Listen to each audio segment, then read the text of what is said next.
कुछ अपनी बातों को रखना चाहते हैं आप? जी बिल्कुल, मैं भारतवासी हूँ।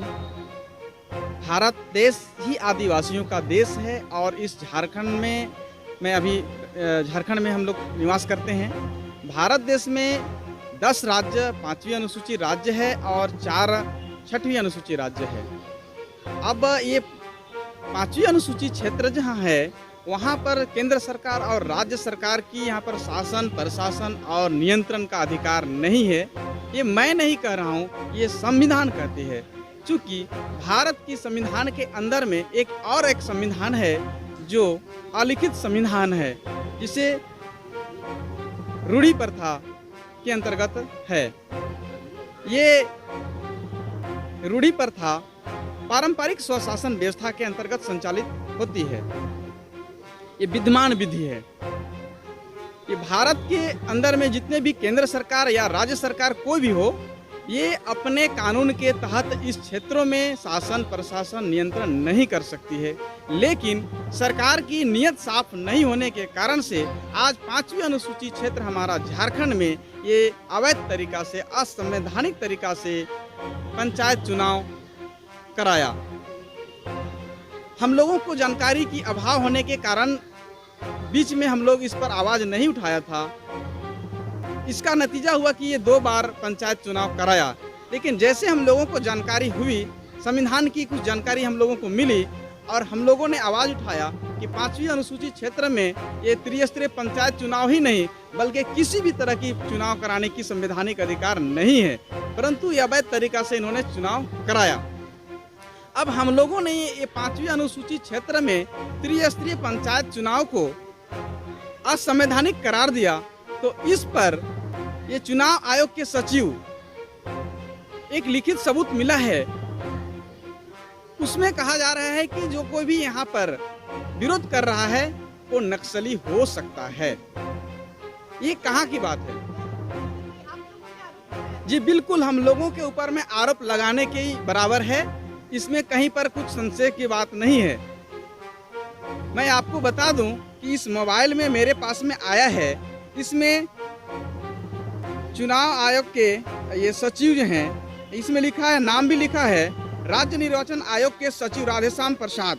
ये कहते हैं कि विकास कार्य उन क्षेत्रों में बाधित होने की संभावना है। किन क्षेत्रों में? जहां पर अभी भी 2500 कुछ पदें अभी भी चुनाव अभी नहीं 2553 पद अभी भी चुनाव के लिए बाकी हैं। ये मैं नहीं कह रहा हूँ, इनके द्वारा कहा जा रहा है। इन्होंने कहा है कि वार्ड सदस्य के लिए 2516, मुखिया के लिए 13 और पंचायत समिति के लिए 30, जिला परिषद के लिए 2 सदस्य की चुनाव अभी भी नहीं हो पाई हैं। इसके एवज में क्या कहते हैं यहाँ पर कि वैसे क्षेत्र जहाँ पर 5वीं अनुसूचित क्षेत्र अर्थात अनुसूचित जनजाति रहते हैं, वहाँ पर लोगों की इंटरेस्ट नहीं होने के कारण से ये लोग चुनाव में भाग नहीं लिए या उनको इस अपने आप को योग्य नहीं समझते हैं, जिस कारण से नहीं लिए। जी नहीं, ये बात नहीं है। इन सभी को पता है कि 5वीं अनुसूचित क्षेत्र में पंचायत चुनाव ही नहीं बल्कि ये लोकसभा विधानसभा भी असंवैधानिक तरीका से चुनाव की जाती है, हो रही है। इसी के लिए जिनको जानकारी हुई वे लोग ना तो मत देने के लिए गए और न ही मत इसमें अपना कहीं पर सीट में ये अपना चुनाव के लिए ये अपना इच्छा जाहिर किए। तो ये सबसे बड़ी बात है। अब ये लोग जब को यहाँ पर इस चीज़ को विरोध किया कि हम लोगों को ना चुनाव लड़ना है और ना ही मत देना है, अब इसके अगेंस्ट में क्या कहता है कि इससे बहुत ज़्यादा प्रभावित तो नहीं होगा विकास कार्यों में, लेकिन मुखिया के कारण से हो सकता है। इसके लिए पुनः ये रणनीति बना रहे हैं कि पुनः लोगों को जागृति करना चाह रहे हैं कि चुनाव हो, फिर से हो, जहां जहां पर खाली पद रह गए हैं। लेकिन हम लोगों ने यहाँ पर 5वीं अनुसूचित क्षेत्र में पंचायत चुनाव असंवैधानिक का बैनर लगाया, तो हम लोगों को यहाँ पर क्या कहा जाता है कि बता दें कि नक्सलियों ने पंचायत चुनाव का बहिष्कार करने का ऐलान किया था। तो कौन किया था?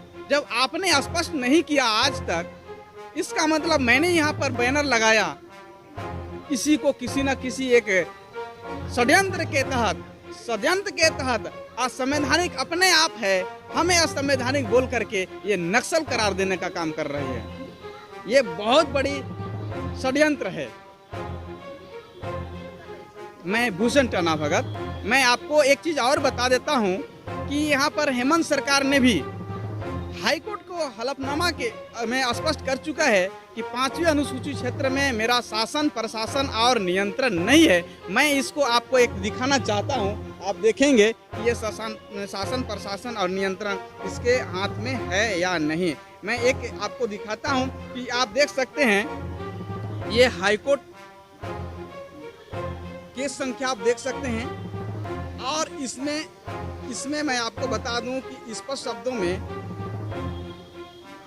ये आप देख लीजिए, ये केस नंबर है। मैं आपको और आगे बताता हूँ इसमें क्या कहा है। ये तो बहुत बड़ी इसका ये है, इसमें सारे चीज़ को जो येलो लाइन से इसको आपको दर्शाया जा रहा है। इसमें देख सकते हैं ये आगे का क्या क्या बोल रहा है। और इसमें देखिएगा, इसमें स्पष्ट शब्दों में कह दिया है, जब राज्य सरकार ही ये चीज़ को अपने आप में लागू नहीं करती है तो फिर आखिर ये कौन होते हैं जो हमारा 5वीं अनुसूचित क्षेत्र में नक्सल करार देने का अधिकार, किसका ये बहकावे से ये बोल सकते हैं? कौन इनको इतना साहस और शक्ति दे रहा है? हम 5वीं अनुसूचित क्षेत्र में शासन प्रशासन और नियंत्रण करने का अधिकार हमें है।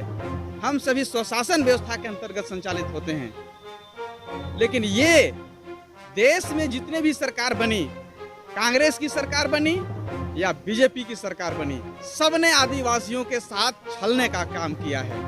क्योंकि ये बहुत पहले ये चीज हो जानी चाहिए थी, जो किसी षड्यंत्र के तहत अभी तक होने नहीं दिया है। और आज द्रौपदी मुर्मू जब राष्ट्रपति बन जाती है तो एक आदिवासी राष्ट्रपति कैसे बन गई, इसके लिए भी लोगों को दर्द हो रहा है।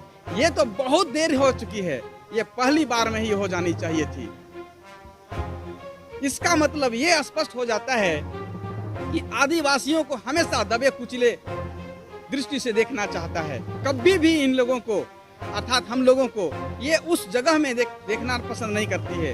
ये यहाँ की गद्दार लोगों की मानसिकता समझ में आती है। और इन्हें गद्दार कहने से कतई भी कंजूसाई नहीं करूंगा मैं, इसलिए कि इनकी मानसिकता ही गद्दार करने को विवश कहती है।